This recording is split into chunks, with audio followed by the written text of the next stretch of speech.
जय श्री कृष्ण। आज हम जानेंगे निर्जला एकादशी कब है, शुभ मुहूर्त, पूजा विधि से लेकर पारण तक का सब कुछ। और हम जानेंगे कि बिना पानी के व्रत हम कैसे रहें, पानी पी सकते हैं या नहीं। निर्जला एकादशी का व्रत इस साल 6 जून को रखा जाएगा। निर्जला एकादशी का व्रत पूरे साल के सबसे कठिन तपस्या वाले व्रतों में से एक माना जाता है। इस दिन पूरे दिन भूखे प्यासे रहकर व्रत किया जाता है और भगवान विष्णु की विधि विधान से पूजा की जाती है। ऐसा कहा जाता है कि सिर्फ निर्जला एकादशी का व्रत करने मात्र से ही आपको साल भर की एकादशियों का व्रत करने के बराबर पुण्य की प्राप्ति हो जाती है। निर्जला एकादशी जेठ माह के शुक्ल पक्ष की एकादशी को मनाया जाता है। आइए आपको बताते हैं कि निर्जला एकादशी पूजा का शुभ मुहूर्त और पूजा विधि, पारण का समय। पंचांग के अनुसार जेठ माह के शुक्ल पक्ष की एकादशी तिथि 6 जून को रात 2:15 पर शुरू हो रही है, जो 7 जून को सुबह 4:43 पर समाप्त होगी। ऐसे में उदया तिथि के अनुसार निर्जला एकादशी का व्रत 6 जून को रखा जाएगा। जो गृहस्थ लोग हैं रख सकते हैं। इसके अलावा वैष्णव एकादशी, वैष्णव संप्रदाय के जो लोग हैं 7 जून को एकादशी व्रत रखेंगे। और पारण का समय रहेगा 7 जून को एकादशी व्रत का पारण का मुहूर्त रहेगा दोपहर 1:44 से 4:31 के बीच में किया जाएगा। पारण तिथि के दिन हरिवास समाप्ति होने का समय रहेगा सुबह 11:25 तक में।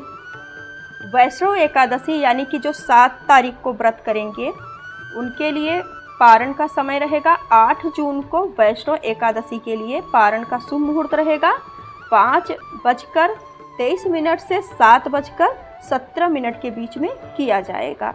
पारण तिथि के दिन द्वादशी का समाप्ति का जो समय रहेगा, द्वादशी समाप्ति जो समय रहेगा 7:17 तक रहेगा। एकादशी व्रत नियम की शुरुआत 10वीं तिथि से हो जाती है। 10वीं तिथि पर घर के कार्यों को समाप्त करने के बाद स्नान ध्यान करें। साधक को गंगा जल पानी से स्नान करे और आचमन कर एकादशी व्रत का संकल्प ले। इसके बाद पीले रंग के कपड़े पहने और सूर्य देव को जल अर्पित करें। अब भक्ति भाव से लक्ष्मी नारायण जी की पूजा करें। 10वीं तिथि पर सात्विक भोजन करें। साथ ही ब्रह्मचर्य नियमों का पालन जरूर से करें।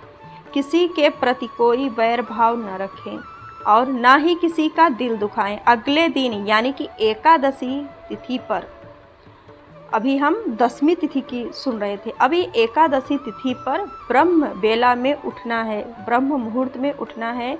इस समय लक्ष्मी नारायण जी का ध्यान करते हुए उन्हें प्रणाम करें और ओम नमो भगवते वासुदेवाय का पाठ भी करते रहें। अब घर की साफ सफाई करें और अपने घर के कामों से निवृत्त होने के बाद गंगा जल युक्त पानी से स्नान करें। इस समय हथेली पे थोड़ा सा पानी लेकर आचमन करें।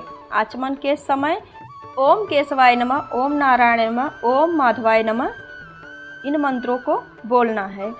अब अंत में अंगूठे से मुख को पोंछकर ओम गोविंदाय नमः मंत्र का उच्चारण करते हुए अब पीले रंग के कपड़े पहनकर सूर्य देव को जल अर्पित करें। सूर्य देव को जल अर्पित करते समय कुछ मंत्रों का उच्चारण करते रहिए जो आपको आता है। अब पूजा घर में चौकी पर लाल या पीले रंग का कपड़ा बिछाकर लक्ष्मी नारायण जी की प्रतिमा स्थापित करें।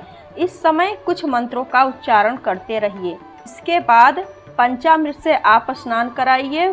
फिर फूल, धूप, दीप, नारियल, चंदन, मिठाई, तुलसी और पंचामृत आदि से लक्ष्मी नारायण जी की विधि विधान से पूजा करें। पूजा के समय विष्णु चालीसा स्तोत्र, स्तुति पाठ का, विष्णु मंत्र का जप करें। साथ ही पूजा के समय निर्जला एकादशी व्रत का पाठ अवश्य करें। पूजा के अंत में लक्ष्मी नारायण जी की आरती कर सुख और सौभाग्य और समृद्धि की कामना करें। दिन भर निर्जला उपवास रखें। और हाँ, जिससे निर्जला उपवास नहीं किया जाता वो जल भी पी सकता है और एक टाइम फल भी खा सकता है, लेकिन उपवास जरूर करें।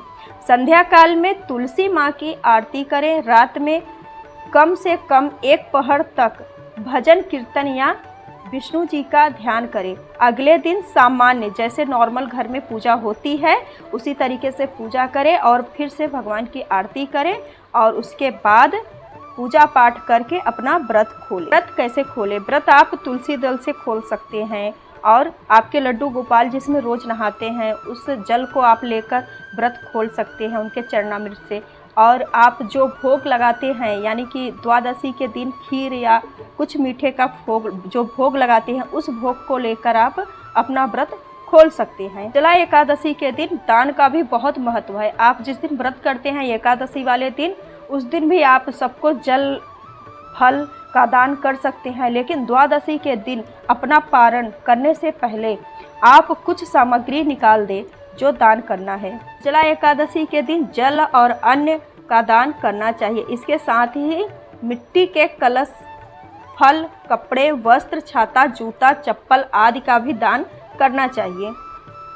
निर्जला एकादशी को भीमसेन एकादशी भी कहा जाता है। कहते हैं पांडवों में सबसे शक्तिशाली भीम ने निर्जली एकादशी व्रत सबसे पहले किया था। इससे के पीछे मान्यता है यह है कि भीम ने मोक्ष की प्राप्ति के लिए यह व्रत किया था, तब से इसे भीमसेन एकादशी भी कहा जाता है। साल में कुल 12 एकादशी होती है और उनमें से प्रमुख एकादशी में से निर्जला एकादशी मनाई जाती है। कहते हैं कि इस एकादशी व्रत को करने से सभी एकादशियों का व्रत करने के समान फल प्राप्त होता है। मान्यता है कि इस दिन अन्न और धन का दान करना बहुत ही शुभ माना जाता है। ऐसे में करने से पैसों की कमी नहीं होती है और अपने आपके घर में हमेशा बरकत बनी रहती है। इसलिए निर्जला एकादशी का व्रत और दान दोनों बहुत ही महत्वपूर्ण है और ज़रूर करना चाहिए।